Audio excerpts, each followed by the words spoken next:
Bonjour à tous et bienvenue dans notre Zoom, aujourd'hui en compagnie d'Alexis Troud. Bonjour monsieur. Bonjour Pierre.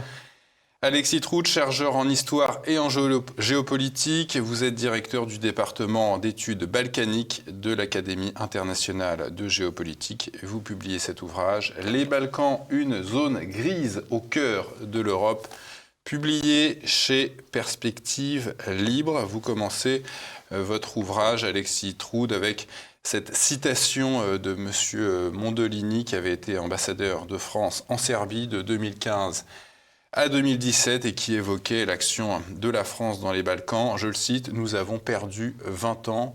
Qu'est-ce que la France, qu'est-ce que la diplomatie française a raté ces 20 dernières années dans cette région ? Pratiquement tout. La France n'a pas voulu reprendre le flambeau de ces 800 ans d'amitié franco-serbe. Je ne vais pas rappeler aux téléspectateurs les liens très forts lors de la Première Guerre mondiale entre l'armée française et l'armée serbe. Et puis les liens, l'appui très fort du général de Gaulle au chef de la résistance serbe, Draža Mihailović. Et donc, si vous voulez, la France, qui suit une ligne droit-de-l'homiste impulsée par un certain Bernard Kouchner, eh bien, a complètement mis de côté l'idée de nation, l'idée de lien de fidélité et l'idée finalement de francophilie. La Serbie, comme la Roumanie, sont les deux pays les plus francophiles au monde. Quand on est à Belgrade, le monument le plus connu, c'est en face de l'ambassade de France, qui est d'ailleurs un des plus beaux monuments, un monument qui est unique au monde, qui a été réalisé en 1929, où il est écrit « Nous aimons la France comme elle nous a aimés ». Et ça, M. Mondolini l'a vu uniquement en arrivant sur place en 2015, et s'est rendu compte qu'entre 1999, l'opération de l'OTAN contre la Serbie, où la France était partie intégrante sans vraiment le vouloir, on y reviendra, et 2015, eh bien, le fait que la France ait mis de côté ses intérêts a amené, a ouvert la voie aux intérêts d'abord de l'Espagne, de l'Allemagne, moi je l'ai vu sur place, et puis après de toutes les puissances orientales, comme la Chine, la Turquie ou l'Iran. Dernier point, moi je me souviens très bien, pendant les 3 mois de bombardement de l'OTAN sur Belgrade, le directeur du centre culturel français, à qui on n'avait rien demandé, a mélangé culture et politique et a mis un voile noir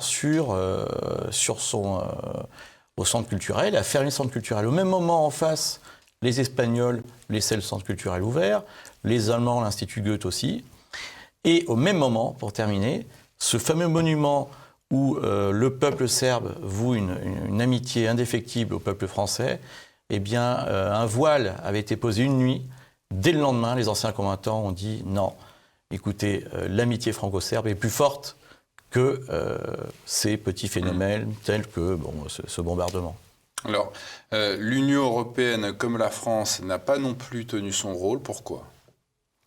Mais parce que l'Union européenne n'existe pas. Alors on le voit actuellement dans l'affaire ukrainienne, mais moi qui suis le dossier balkanique depuis 20 ans, en fait la réponse est double. Elle n'existe pas du point de vue diplomatique et en termes de politique extérieure. On a quand même un ministre des Affaires étrangères européen. Alors justement, alors depuis pas très longtemps, à sa décharge. C'était par exemple, vous vous souvenez, Doris Pack, que j'ai eu l'occasion de titiller un peu lors d'une conférence, m'a dit clairement, non, c'était une émission sur Europe 1, je me souviens plus, mais en tout cas m'a dit clairement, à cette question que je lui ai posée, mais quelles sont les attributions de l'Union européenne en termes de politique extérieure, elle m'a dit non, la souveraineté des États est supérieure à la souveraineté européenne. Ça, c'est un fait. Et bon, je vous avouerai que je ne suis pas contre ce fait-là. Mais la deuxième question concernant les Balkans, c'est que l'énorme mensonge en Europe, et je le démontre dans le livre, c'est qu'on dit toujours que l'Europe est un facteur de paix. Dans les Balkans, c'est le contraire. L'Union européenne est un facteur de guerre. Il faut se souvenir quand même qu'en 1995, lorsqu'il y a eu les accords de Dayton en Bosnie, qui ont été faits en fait par les Américains, l'Union européenne s'est empressée d'envoyer des soldats, qu'on appelle les soldats de la mission Eulex. Ces soldats, eh bien, ils n'ont fait que séparer 2 peuples, au nord les Serbes et au sud les Bosniaques musulmans. Et ce qui est un fait encore aujourd'hui. Au Kosovo, c'est bien pire. Au Kosovo, cet État qui a déclaré son indépendance en 2007, mais en fait qui n'est pas indépendant, il n'y a qu'un tiers des États de l'ONU qui l'ont reconnu. Au Kosovo, l'Union européenne est un facteur de guerre, puisqu'au Kosovo, l'Union européenne a envoyé des juges, les juges de l'opération de justice de l'Union européenne, ne jugent pas les personnes qui, pendant la guerre, en ont profité pour mettre des soldats serbes dans des prisons et qui ont été mutilés. L'Union européenne, les juges de l'Union européenne ne jugent aucun membre de l'UCK, ce groupe terroriste déclaré terroriste par les États-Unis dès 1997. Les soldats serbes mutilés pour...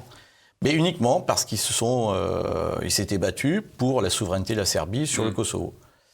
Alors il y a des histoires de trafic d'organes dans cette région. Des soldats serbes auraient été mutilés pour servir ce trafic.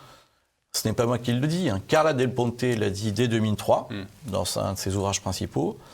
Et elle s'est appuyée sur le travail remarquable l'enquête remarquable faite par un juriste suisse et qui a donné lieu à un rapport au Conseil d'Europe que tout le monde peut lire sur le site du Conseil d'Europe, qui prouve qu'en fait l'UCK, ce groupe terroriste pour lequel l'OTAN et l'Union européenne s'étaient battus, l'UCK était un ramassis en fait de guerrieros non seulement maoïstes de la plus dure tendance, mais en même temps qui avaient des accointances avec la mafia, ce qu'on appelle la narco-guérilla, un peu comme en Colombie, et qui a ouvert ce qu'on appelle la Maison Jaune de l'autre côté de la frontière, côté albanais, et pendant plusieurs mois, entre 1999 et 2002, a maintenu des soldats et les a trépanés pour pouvoir faire un trafic d'organes destiné à des cliniques en Europe et au Moyen-Orient. Alors on a un concept à TV Liberté qu'on aime bien évoquer, c'est le nouvel ordre mondial. On ne sait pas très bien ce que ça recouvre comme notion. Enfin, on le sait, mais bon, il y a tout un flou autour de ça. Pourquoi vous dites que l'ex-Yougoslavie, c'est le laboratoire du nouvel ordre mondial? Alors, là aussi, on est plusieurs à le dire. C'est mon collègue Michel Collomb, mon collègue aussi Alexandre Delval, qui depuis le début des années 90, on est plusieurs à essayer de démontrer que ce terme, comme vous dites, de nouvel ordre mondial, qui est un terme inventé par Kissinger, pour imposer finalement, dans l'après-guerre froide, une sorte, un peu partout dans le monde, en Amérique centrale, en Asie centrale, comme nous, en Europe, dans les Balkans, imposer l'idée que, finalement, la démocratie libérale, plus une sorte de paix imposée par les armées américaines, permettrait l'aube d'une humanité nouvelle et la paix. L'aube dorée, exactement. Vous avez entièrement raison. Et le résultat est tout à fait le contraire. C'est-à-dire on a vu en Yougoslavie, dès 1991, l'appui de pays comme l'Allemagne, les États-Unis, et puis maintenant on le sait, l'Arabie Saoudite ou l'Iran, que ce soit l'appui aux indépendances croates de la part de l'Allemagne ou des États-Unis, l'appui à l'indépendance bosniaque musulmane de la part de l'Iran ou de l'Arabie Saoudite, donc un appui non seulement diplomatique, mais à travers des associations humanitaires, à travers l'envoi d'armes, à travers l'envoi de moudjahidines en Bosnie, cet appui a mené à la catastrophe, c'est-à-dire l'éclatement de Yougoslavie. Alors vous évoquiez le diplomate américain Henry Kissinger qui, à propos des Balkans, disait qu'on assistait au retour du grand jeu. C'est quoi le grand jeu? Le grand jeu, c'est cette terminologie que là aussi mon ami Émeric Choprade avait très bien développée, qui a été créée en fait au XIXe siècle, qui était toujours l'idée, comme l'avait dit aussi après la Première Guerre mondiale Lénine, c'est la volonté de la part de l'Occident en général d'enfoncer un coin dans le ventre mou de l'Europe. C'est-à-dire, c'est ce qu'on voit aujourd'hui à propos de l'Ukraine, c'est l'idée, mais vieille comme le monde, qui dure depuis 2 siècles, qui était celle des Britanniques au XIXe siècle, ensuite des Américains au XXe, et aujourd'hui une sorte de conglomérat américano-allemand, de profiter d'un moment de faiblesse des dirigeants russes, c'est-à-dire l'époque Yeltsin, pour masser des armes. Et c'est le cas actuellement. La plus grande base militaire américaine en dehors des États-Unis se trouve chez nous en Europe, au Kosovo. C'est la base de Bondsteel avec 8000 hommes. Et ils sont une base faite pour durer. Il y a plusieurs restaurants, plusieurs temples protestants, des universités, etc. Mais aussi, maintenant on le sait, 4 bases américaines en Roumanie, 2 en Bulgarie, les pays baltes, etc. Et donc tout ça pour séparer la Russie de l'Europe. Le but ultime de ce système développé depuis Kissinger, c'est de séparer les États-Unis, séparer l'Europe de la Russie. Ouais. Ouais. Pourquoi les Balkans sont aujourd'hui pris en étau entre le monde occidental et les puissances montantes eurasiatiques, style Russie, Chine, d'ailleurs, on va en parler après. C'est quoi l'enjeu de tout ça? Mais c'est un enjeu très intéressant en géopolitique. Comme vous le disiez très bien tout à l'heure, Pierre, le fait que la France, mais pas seulement la France, mais les plus fidèles alliés de la Serbie ou de la Croatie leur aient tourné le dos pendant 20 ans, a amené un espace vide. Or, en politique, la politique a l'horreur du vide. Et donc, se sont engouffrés, et moi je l'ai vu à travers chaque enquête de terrain, se sont engouffrés la Chine, la Russie, et surtout après les Émirats, l'Arabie Saoudite, l'Iran. Vous allez à Sarajevo, c'est méconnaissable. Sarajevo, c'était l'emblème même de la ville multiethnique, c'était le creuset du rock yougoslave, des plus beaux films aussi. C'était aussi le symbole des Jeux Olympiques de Sarajevo. Sarajevo, aujourd'hui, c'est une ville sous l'emprise de la charia. Vous rentrez au Novotel de Sarajevo, vous avez 2 piscines, une pour les femmes, une pour les hommes. Pas une goutte d'alcool, le Coran dans chaque tiroir. Vous demandez au président, au directeur français pourtant du Novotel, mais pourquoi vous faites ça? Ah, c'est le marché qui le veut. Vous allez dans Sarajevo, vous ne pouvez pas boire de bière. Donc, les agences de tourisme, ce sont des agences qataries ou marocaines qui amènent énormément de touristes venus du Moyen-Orient et qui disent ici c'est bien parce qu'on est comme chez nous, mais en même temps dans un pays vert, européen, etc. Vous voyez? Alors justement, la Chine, elle, essaye de s'arrimer au maximum à l'Europe. On a vu ce qui s'est passé en Grèce. Mais elle s'attaque aussi aux Balkans. Qu'est-ce qu'elle y fait là-bas? Tout. Quand, en 2008, à l'école des hautes études, donc c'était un colloque sur les Balkans, face à des économistes, j'ai osé dire que si on attend trop nous, l'Europe, la Chine ou la Russie vont avancer. Alors les économistes m'ont dit, mais non, vous rigolez, les 3/4 des investissements viennent d'Europe de l'Ouest. Oui, sauf que j'aurais dit dès cette époque-là que nous investissons dans le high-tech ou l'agriculture, pendant que les Chinois, eux, investissent dans, et ce qu'ils font partout ailleurs d'ailleurs, dans tout ce qui était communication, pardon. Ils ont racheté le port de Belgrade, comme celui du Pirée. Ils créent à grande vitesse un train qui va arriver jusqu'à Budapest, qui va concurrencer le train de Budapest. Alors qu'au même moment, rappelez-vous, depuis la conférence de Salonique 99, on attend encore le train qui fasse Paris-Budapest. Ils investissent, ils ont racheté les principales mines de cuivre, mines de lithium. D'ailleurs, ça crée des problèmes actuellement en Serbie, des mouvements écologistes très forts qui refusent cette chose-là. Pendant que les Russes, passent des contrats d'armement avec la Serbie, avec le Monténégro, avec la Macédoine du Nord, et pareil, développe énormément les routes, les autoroutes. Alors on a évoqué donc le monde occidental qui a des intérêts dans les Balkans, les puissances montantes eurasiatiques et aussi les pays musulmans. Comment ils s'y prennent pour prendre des parts de marché, on va dire, dans les Balkans? Alors, ils s'y prennent très bien. Ils s'y prennent très bien, et même moi, j'étais très surpris au départ. L'arrivée des géostratégies moyen-orientales dans les Balkans est très tardive, elle date des années 2010. Aujourd'hui, on est si on prend l'exemple de la Turquie a pas moins de 800 entreprises en Serbie. La Serbie, c'est 7 millions d'habitants. Elle investit dans le petit Monténégro qui compte 450 000 habitants, pratiquement 15 milliards en 10 ans, en 8 ans maintenant.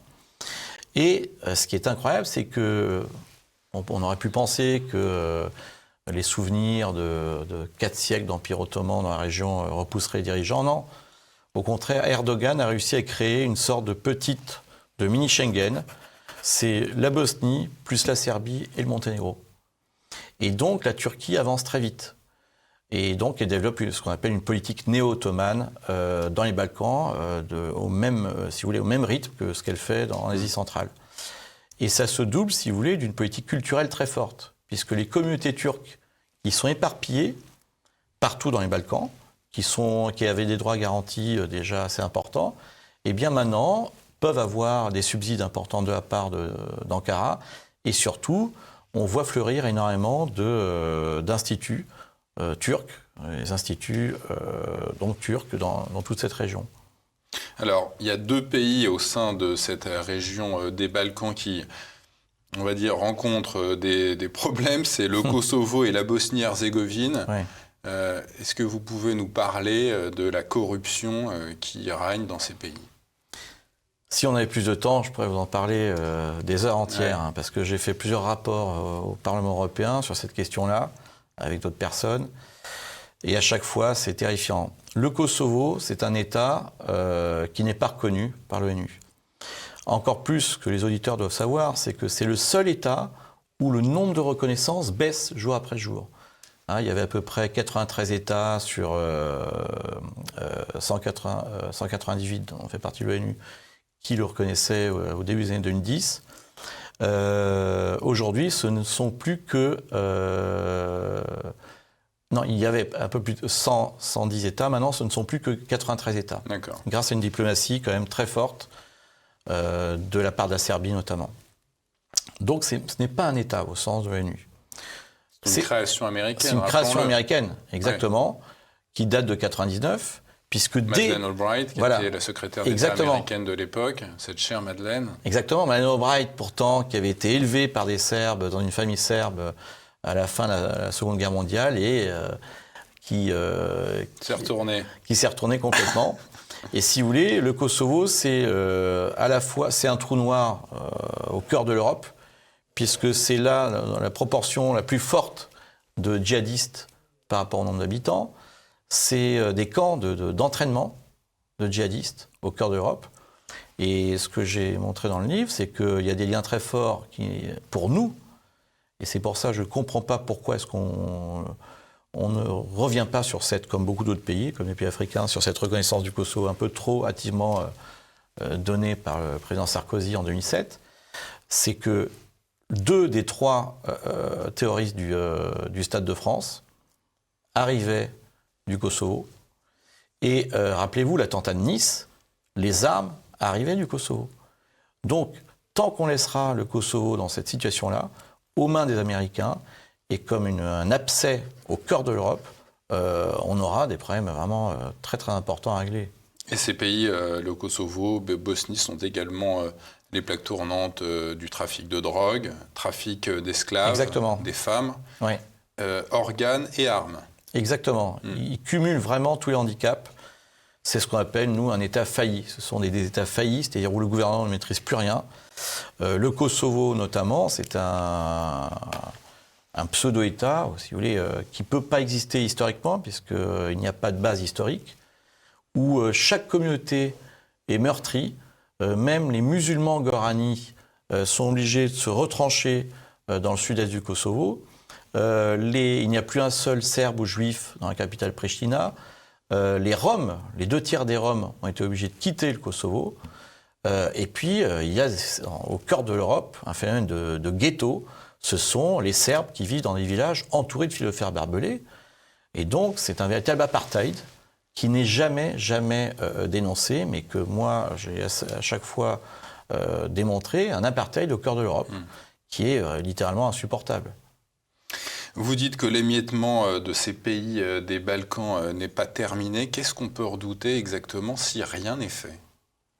Alors, comme vous dites, il faudra agir très vite. Et on a les moyens d'agir. Ce que je propose à la fin du livre, c'est comme à chaque fois dans ces situations-là, pour les Balkans, rappelez-vous le terme de poudrière des Balkans, eh bien on s'en est sorti à chaque fois, en 1875, avec le traité de Berlin de 1878, en 1928, avec plusieurs traités sectoriels pour cette région-là, et grâce à la création de la petite entente, et puis avec plus ou moins une sorte, après la Seconde Guerre mondiale, avec des liens très forts finalement avec la Yougoslavie de Tito, il faudrait, comme à chaque fois dans ces cas historiques, eh bien, avoir une conférence internationale avec les acteurs de cette région, plus les acteurs internationaux. Mais les Américains qui sont très implantés dans ces pays à problème, ils ne voudront jamais céder le terrain. Ah ben c'est comme pour l'Ukraine. Il faudrait être un peu plus courageux, nous Européens, et il y a en Europe quand même des dirigeants, et très bientôt peut-être en France, qui auront le courage de faire autre chose, d'inverser la tendance, et puis de dire, bon ben voilà, maintenant on a assez joué, les problèmes sont tellement sérieux, il faut vraiment poser la question, par exemple, et je le dis, et je le démontre, la question des frontières. Par exemple, les frontières yougoslaves, qui ont été créées en 1945 par un dirigeant communiste, Tito, sans aucun référendum, qui n'ont jamais été, du point de vue international, dans le droit international, reconnues. Ce sont ces frontières qui servent encore de base à ces États que sont la Bosnie, la Croatie. Bon. Si vous maintenez les frontières de la Bosnie, et que l'a dit Emir Kusturica, donc des frontières non reconnues et qui étaient le fait de communistes finalement, pourquoi vous ne reconnaîtrez pas les frontières extérieures? Donc pourquoi est-ce qu'on a détruit ce qu'était la Yougoslavie pour recréer fictivement une mini-Yougoslavie? Donc la Bosnie indépendante était mort-née dès 1995. Et donc ça implique un courage, et ça je l'ai dit là aussi à Michel Fouché, l'ancien ambassadeur, mais ça serait vraiment de revoir les frontières. Calmement, dans une conférence internationale, par exemple la question des Serbes de Croatie, qui ont été complètement balayés. Ça a été, si vous voulez, pour le coup, on parle beaucoup des musulmans de Bosnie. Certes, il y a eu Srebrenica, il y a eu des exactions, mais on ne parle jamais des Serbes de Bosnie, des Serbes de Croatie, qui en quelques jours, en 1995, ont été rayés de la carte. C'est à peu près 20% de la population de Croatie, qui était là depuis au moins le XIVe siècle, et qui a été rayée de la carte. Ça a été la plus grande expulsion d'un peuple, d'une minorité, pourtant en Europe. Cette désagrégation des Balkans, pourquoi vous redoutez la voir s'étendre à des pays comme la France, l'Espagne, la Belgique? Mais c'est le cas du Kosovo ou de la Bosnie. C'est-à-dire, si on reconnaît un État qui n'a ni histoire, ni identité, ni idée nationale, comme le Kosovo, eh bien, on peut redouter la même chose, par exemple, dans les pays voisins, par exemple, avec les Hongrois de Roumanie, avec les Slovaques de Subkaparti, c'est-à-dire les Slovaques d'Ukraine, et chez nous, pourquoi pas avec les Basques ou les Bretons. Et c'est pour ça et c'est ça qu'on oublie souvent, dans l'Union européenne, beaucoup de pays redoutent ça et refusent absolument la reconnaissance du Kosovo. C'est l'Espagne, pour la question de la Catalogne, mais c'est aussi des pays comme la Tchéquie ou la Slovaquie. Parce qu'ils savent très bien que le cas du Kosovo, s'il devient vraiment indépendant du point de vue de l'ONU, créerait un précédent historique incroyable. Ça serait la première fois qu'un peuple, les Albanais, ont deux États, l'Albanie et le Kosovo, en période de paix et sans aucune modification territoriale. Vous dites que ce qui est essentiel à ces États, c'est l'identité, c'est l'esprit national, et en même temps, vous dites que le nationalisme handicape l'avenir de ces pays, la Serbie, la Croatie. Alors exactement, en fait là aussi l'erreur d'analyse qu'on a trop souvent en France, c'est de dire que ce sont des nationalismes qui s'entrechoquent.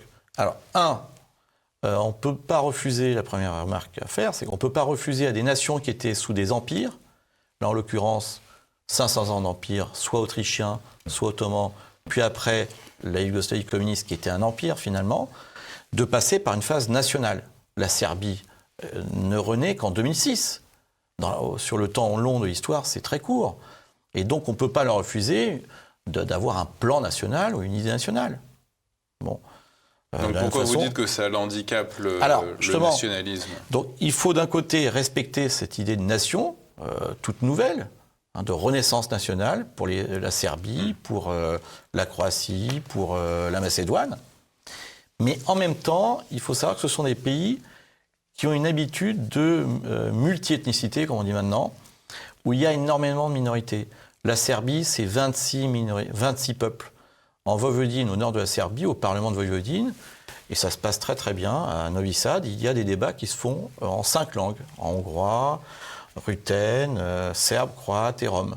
Un avenir pour l'Union européenne. Oui, exactement. Le Kosovo aussi, c'est l'erreur qui a été faite, c'est tout basé sur la majorité, la pseudo-majorité albanaise, parce que dans les faits, c'est pas vrai.